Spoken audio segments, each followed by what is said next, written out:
Okay, it seems like people are actually coming. That's so great. I actually do see the comments, so never mind. I'm going to turn my phone off so that it doesn't interrupt us, which it has a habit of doing. There. Okay, so it's exciting.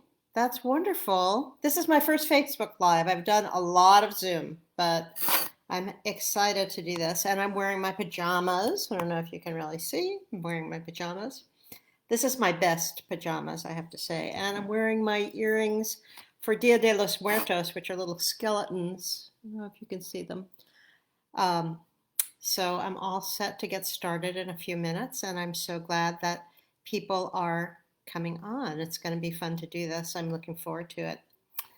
And it's such a gorgeous day here in California, although we have red flag warnings, and they actually told us we should evacuate today because, like, it might be a fire danger, which seemed pretty ridiculous. I don't think anybody did it.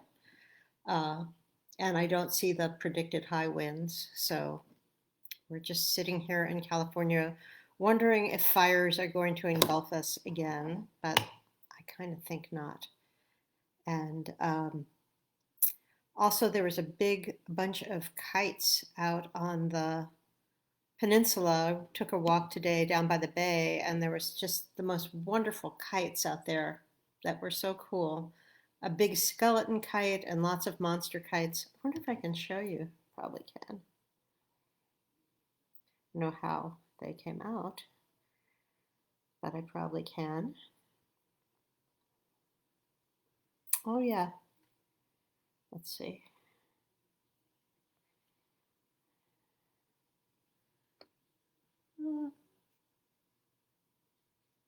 Skeleton kite. Pretty cool.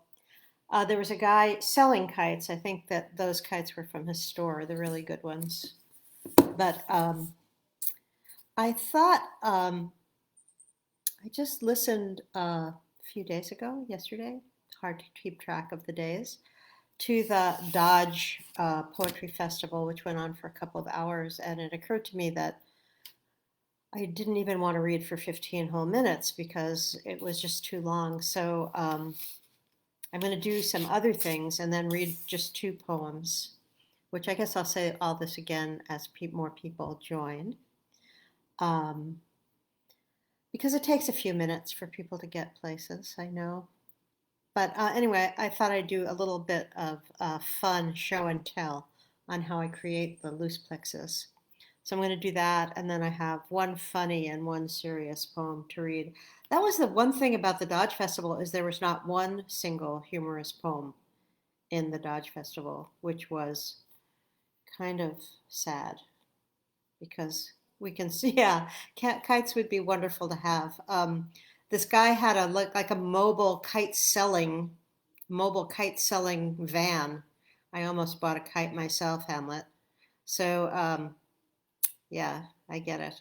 Kites are really really wonderful things, and wind to a certain degree is necessary for kites, but not so great during fire season. Although it seems to have really died down to nothing at this point, which is why people don't take evacuation notices seriously when they really need to, because they are handed out with abandon. And behind me, you can see I just have a persimmon tree that I planted 10 years ago, and this is the first year that it's had persimmons.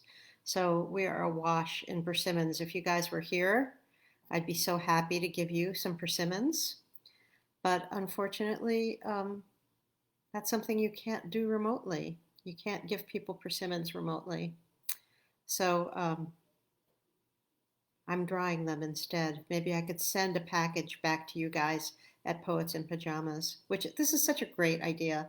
For one thing, my entire work life, my wardrobe event was to find clothes that looked like work clothes but felt like pajamas. And so Poets in Pajamas was just like the exact perfect venue for me.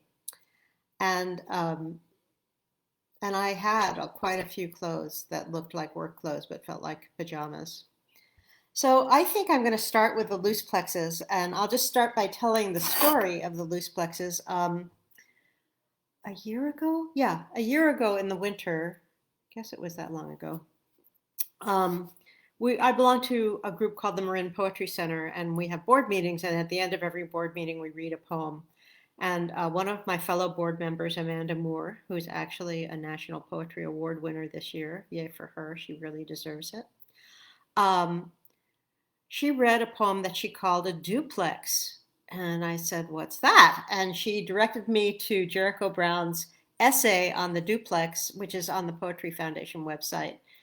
And I got very excited about his process because the way he created the duplexes was that he cut up a whole bunch of previous poems into lines of 9 or 11 syllables, and then he made them into what he called a blues and a ghazal and a sonnet. His are extremely rigorous and complex, and they're made up of 14 lines like a regular sonnet, but they rhyme and echo each other very intricately, and that was too rigorous for me. So I came up with but I loved the idea. I have a lot of old poems that, for one reason or another, aren't good. How else to say it? They never made it, and so, but they have like maybe one good line, and so I started doing this. I'm going to move this back a little bit. I started doing this is like, so I take an old poem like this this is called Mothers and Daughters, and it's not a good poem at all. And I'd look, okay, where is a line that is 9 or 11 syllables? And in this poem, the way we watch from behind our eyes, that's 9 syllables. So then I take my little scissors and I cut out that line.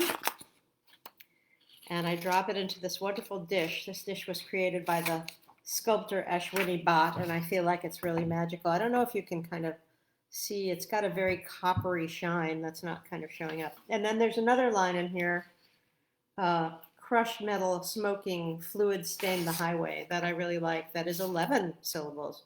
Crushed metal, smoking, fluids stained the highway. So I would take that and cut it out. You can see where this is going, I think. And so then I drop all these lines into this little dish, and pretty soon the dish is overflowing. And so then I got these boards. Can you see this one? They're like reverse sticky tabs. You can just, this is a small one. You can just stick the lines onto the board like this.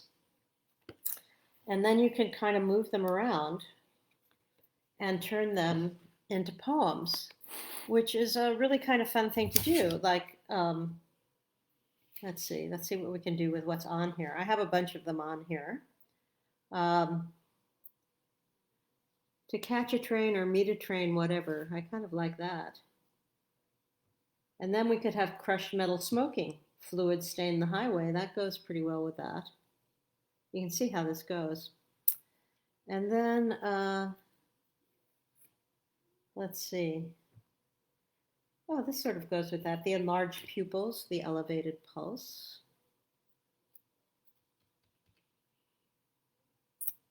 A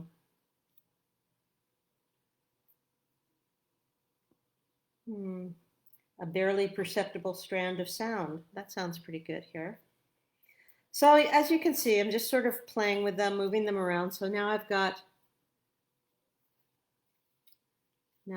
4 lines. To catch a train or meet a train, whatever. Crushed metal smoking, fluid stain the highway, the enlarged pupils, the elevated pulse, a barely perceptible strand of sound. Well, maybe this isn't quite coming together, but you get the process, which is kind of what I wanted to show you. And I have walls full of these. I mean, I have been writing poems. Poetry ashtray, I like that. Yeah, poetry ashtray. That's a great phrase. Might have to use that sometime. But anyway, if you have been writing for a really long time and you've been writing every day, you have reams and reams and reams of these poems. And actually, what I wound up doing, because I didn't want to print out all these bad poems, was I wound up just going through and making a file, a Word file of all these lines so that I had like a page of 9 and 11 syllable lines, and then cutting them up, which was much more ecological than reprinting all these bad poems.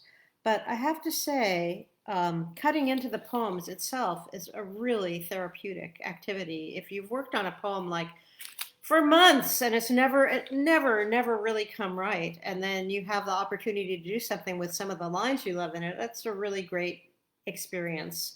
And so out of that came, I don't know, maybe so far, maybe I have a dozen loose plexes. The first one that I created, I was going to call loose plex number 1, but somehow I hit the wrong key, and they came.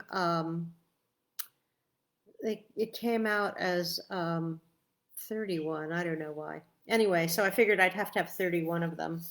And my husband, who's a letterpress printer, did this wonderful little booklet of them, loose plexes, and it's a very neat little format of folded paper that makes a booklet. And these are actually all in my new book, Catwalk. Each one of them begins a section of the book, and I think one section starts with one, or one section ends with one. So I thought that I would read 2 poems from my book. One funny one and one more serious one. And so the funny one, this is a poem that I wrote at the Community of Writers workshop one year. And the way it came about, I mean, I don't know if any of you who are there ever have been to that workshop, but it's just a fabulous workshop. And you write a fresh poem every day, and then you workshop it the next day. And so I was in a workshop one day, and a woman had a poem called Ode to Passing Gas, which was just like so not the poem. It was so not, I mean, she didn't even mention the word fart. And so I felt that that did not do the fart justice, and that I would write my own ode to flatulence, which I did. And so here it is. Ode to Flatulence. Even the word fart is funny, plosive, puffed from the tongue. Children adore them in any form, but especially when gas bubbles up from the tub, ebullient, visible. And fart jokes and frat boys, a perfect concordance. For new lovers, to fart in bed, the shyest first risk of exposures. And the perfectly private pleasure, almost sexual, when a large, ripe one rumbles down the anal canal, released from the radiating folds of the small, slit-like aperture to sing its relief.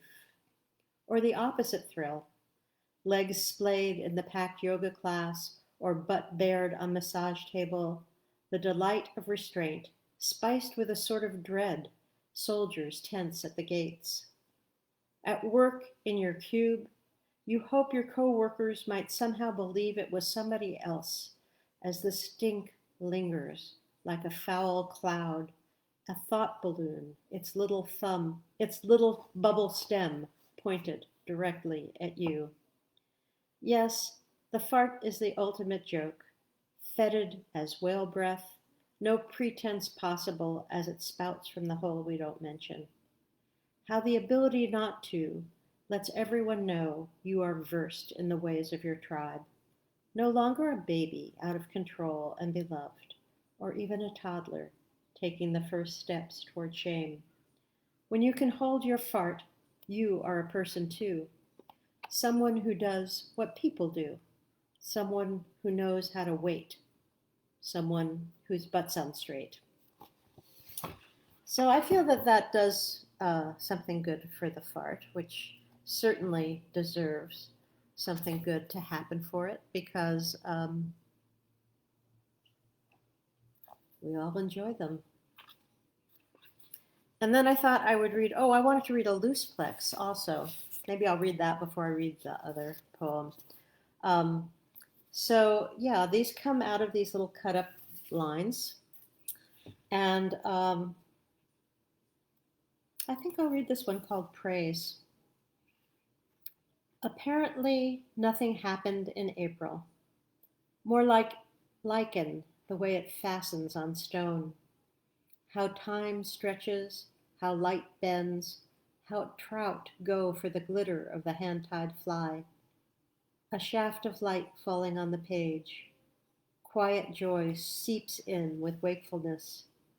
The ficus greens by the air conditioner, the incessant ohm of cars on 880. Gravity force that through the green field, through the green fuse, anther and filament, tiny winged seeds. Throw in the towel, pick up the trowel. Death too can dazzle, a brilliant flame, and then finish the job and turn into gossamer. Exit this life into ashes and pure air. So that's a loose plex, and I don't know, there's something about them that I really like. Maybe if we'll see how many questions there are at the end, and if there aren't a whole lot of questions, I might read one more of the loose plexes. I think what I like about them is their illogic, the way the process kind of takes the logic of your mind and plays with it so that you can't make things too logical. And I think my poems tend to be fairly logical, so it's kind of nice to have a way to help yourself get out of that role. But this poem I thought I would read because of the kites today at the park, and it's called Thinking of Peter. And I don't think you need to know anything about Peter, so I'll just read the poem. A week past the 29th anniversary of your death, I read Seamus Heaney's poem about the kite, and my first thought is to show it to you. So I stumble again into the hole death leaves, unfillable. This dim morning of a day that promises to be beautiful without your presence, except for the faint ache, because you loved kites, their unpredictable dialogue with the wind transmitted to your hand. That hand gone and gone again each time I reach for it. And the loose plexes as I said, well, I guess it's time for me to ask if people have questions. So if anybody has a question, you're supposed to put it in the comment box. And I see my friend Lori's here. Yay, Lori. She's a wonderful natural perfumer. And we have actually been taking together a course on how to upgrade your Instagram feed. So we both have Instagram presences. And if anybody wants to see some wonderful products of absolutely fabulous natural perfumes, Lori's got them. But I guess I will read one more loose plex because I do really enjoy them and they are kind of unique. So, or maybe we could try to create one together, but that would require you commenting, and the comments take a while to show up. So I guess I'll just read one more. This one is called Losing Patience. Oh, I want to say one more thing about them before I read this is like, so for me, one of the things that happens with these one of the things that happens with these poems, Lori, do you make any fart perfume? That would be something for Gary anyway. Maybe it'd go really well with certain guys. But anyway, where was I? Oh, the loose plexus. Yeah, for me, these lines, I remember where they come from. And so they kind of trail a lot of meaning with them. I know that's probably not true for you, but I kind of think in some way the failed poem that they come from kind of haunts the loose plex. So this one's called Losing Patience. How many years was my path obscured by junk, my ungovernable heart pocked with grievance?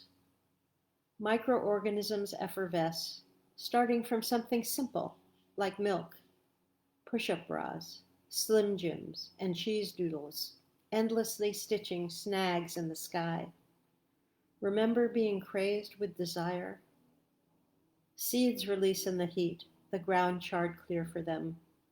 We talk after dinner, wine glasses refilled.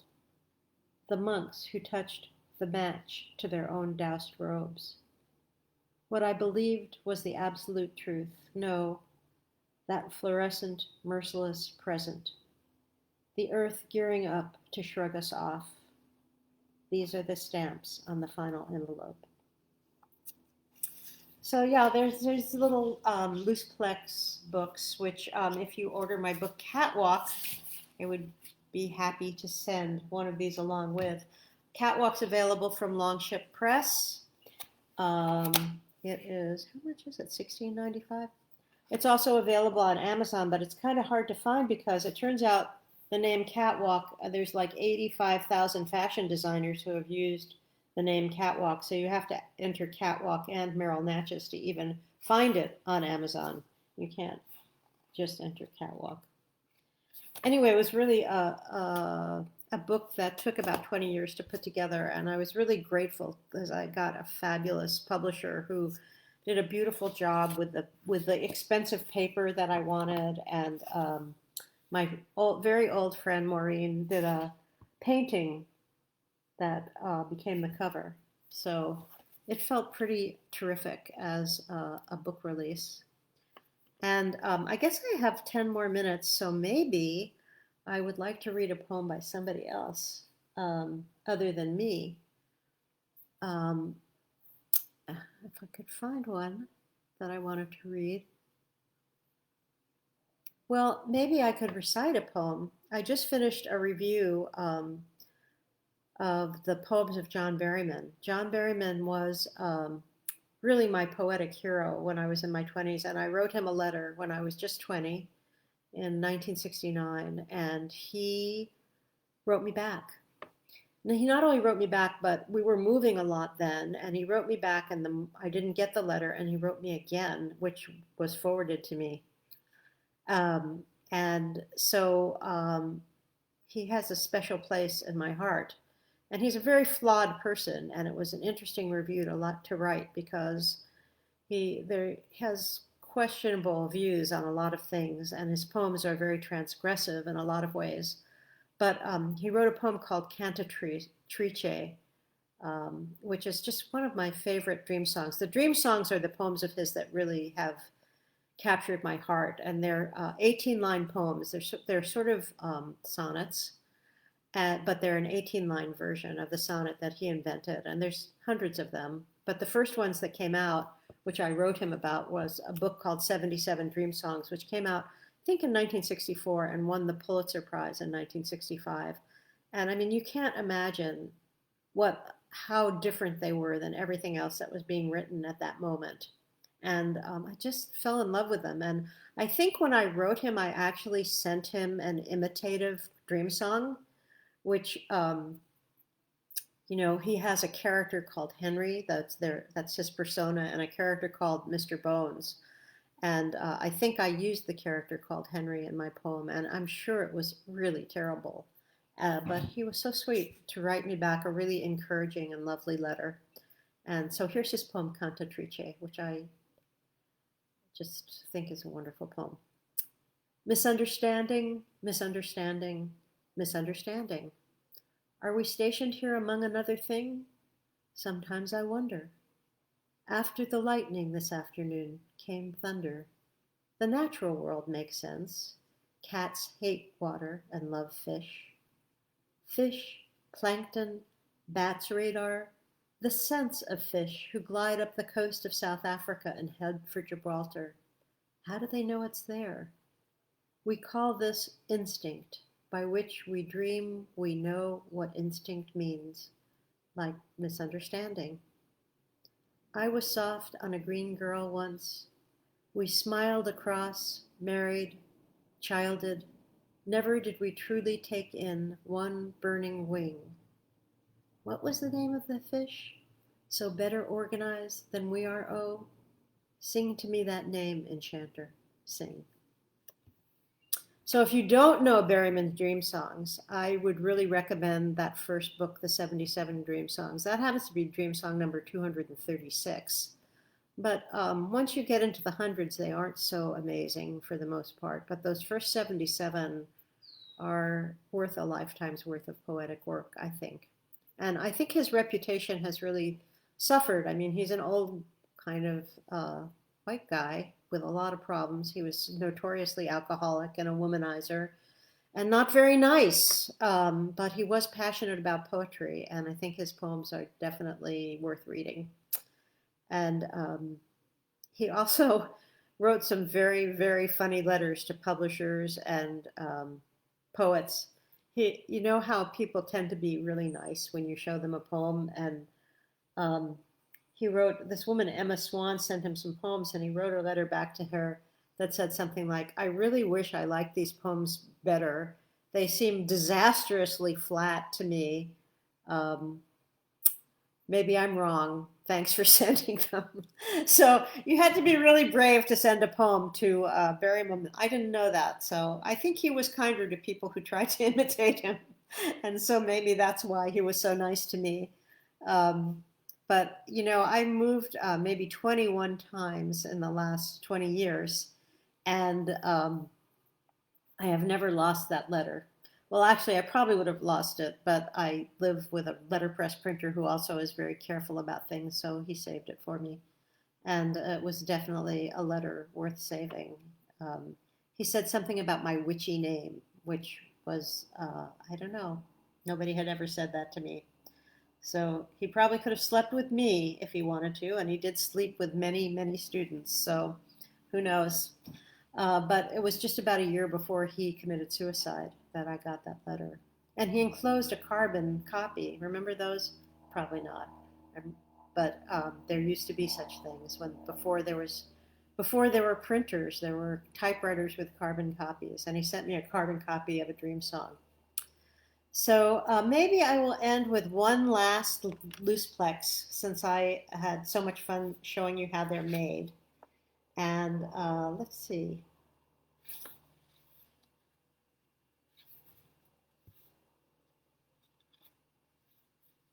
Rescue mission. The goldfinches arrived. I flew to New York. A second-hand store of dubious edges, unforeseen drops. Another black, bleak, reconstructed while we sleep, something awry. Hope that glitters like pyrite underwater, metallic smell of rain on asphalt. Her furniture turned to a heap of splinters. No degrees. There is hope and there is no hope. Grief flings its implacable lasso off the edge of the world, where you will be lost. Dante's hell, where is it? How much does it weigh? Fireworks bloom damply from the river. Reluctant to give up on the bent, the broken. Fear that she is totally lost and may not. That's kind of a sad one to end on. Here, I'll give you a little haiku to go out on. Bikini Ode. How artfully it draws the eye to just those parts it's meant to hide.